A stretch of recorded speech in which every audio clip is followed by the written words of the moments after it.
Perasan tak?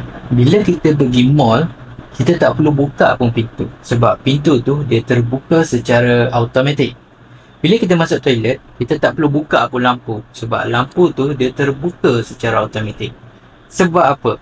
Okey, untuk video kali ni kita nak bercerita tentang satu lagi sensor yang paling banyak diguna pakai lah di mana-mana tempat.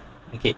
Sensor ini dinamakan sebagai PIR ataupun Passive Infrared Sensor. Sebab apa dia nama macam tu? Sebab passive infrared sensor ni dia dapat mengesan haba, dan bila dia dapat mengesan haba, dia boleh buat apa saja yang dia nak. Sebagai contoh macam bila kita lalu di depan dia, dia akan kesan dan dia akan hidupkan lampu ataupun apa-apa sajalah. Dekat sini kita ada satu PIR sensor yang boleh katakan sebagai yang murah punya lah, dan benda ni boleh dapat dekat DIY saja. Okey, ni apa benda? Okey, sensor ni biasanya kita letak dalam bilik dan dia menggunakan bateri. Okey, jadi sebagai contoh macam bila kita letak dalam bilik, kita masuk bilik tu, kita nak cari suis lampu kan, tapi kita tak perlu cari suis lampu sebab sensor ni akan detect dan dia akan hidupkan lampu ni dulu. Jadi okey, kita boleh jumpa suis lampu tu dekat mana. Okey, contoh. Okay. Sebagai contoh macam aku lalukan tangan, dan apa yang berlaku? Bila sensor ni detect pergerakan, dia akan hidupkan lampu. Okay. Apa kelebihan sensor ni? Okay.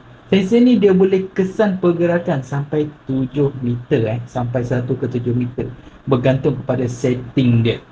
Jadi bila kita letak satu tempat dan kita macam lalu, dia akan dapat kesan lah.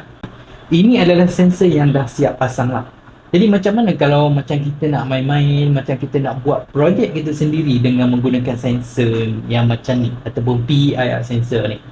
Okey, dekat sini aku ada satu sensor. Ini dinamakan sebagai PIR sensor lah. Okey, yang ni kita boleh dapat di mana-mana tempat lah. Macam dalam internet pun ada banyak jual sebenarnya. Okey, ni kat belakang ni dia akan ada 3 lah. Satu voltage in, dia akan ada ground, dan satu lagi data ataupun macam pulse ataupun trigger lah.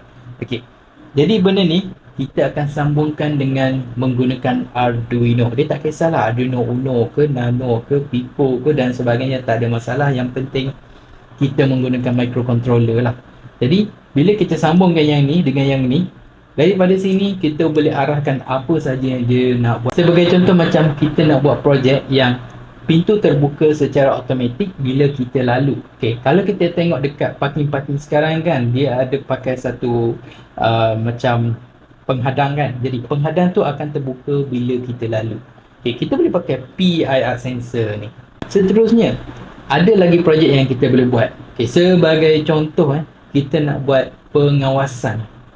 Kita boleh gunakan PIR sensor ni untuk mengesan pergerakan. Dan kita boleh hantar kepada isyarat kepada Arduino, dan Arduino akan hantar isyarat kepada kamera untuk merakam video ataupun mengambil gambar.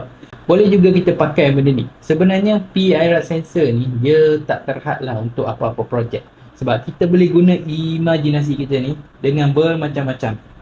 Okay. Bila kita ada kit macam ni, macam-macam benda kita boleh buat. Okay.